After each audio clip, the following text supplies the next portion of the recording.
Bonsoir à tous. Toujours affecté par la crise libyenne, le marché parisien termine en repli. Natixis évolue cependant à contre-courant. Sur fond de crise, le secteur de la construction est en repli. Standard & Poor's a d'ailleurs placé les notes de Lafarge sous surveillance négative. L'agence estime que le cimentier est très exposé au Moyen-Orient et en Afrique. Séance de repli également pour Technip. Le groupe a pourtant remporté un contrat de 90 millions d'euros pour le développement d'un champ en mer de Norvège.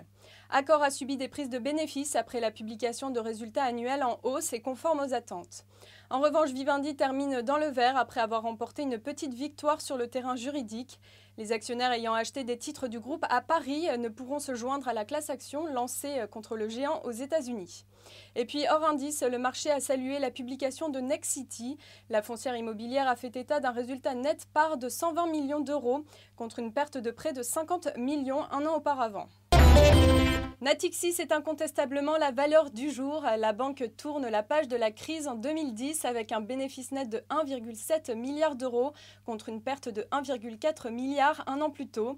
Sur le seul quatrième trimestre, le résultat net est ressorti à 442 millions d'euros, en hausse de 45% par rapport aux 3 mois précédents.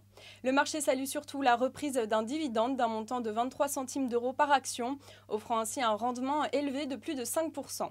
La banque a également confirmé la bonne avancée de son plan stratégique New Deal annoncé en août 2009. Voilà, c'est la fin de ce flash. On se retrouve demain dès 9h30 pour un point de préouverture.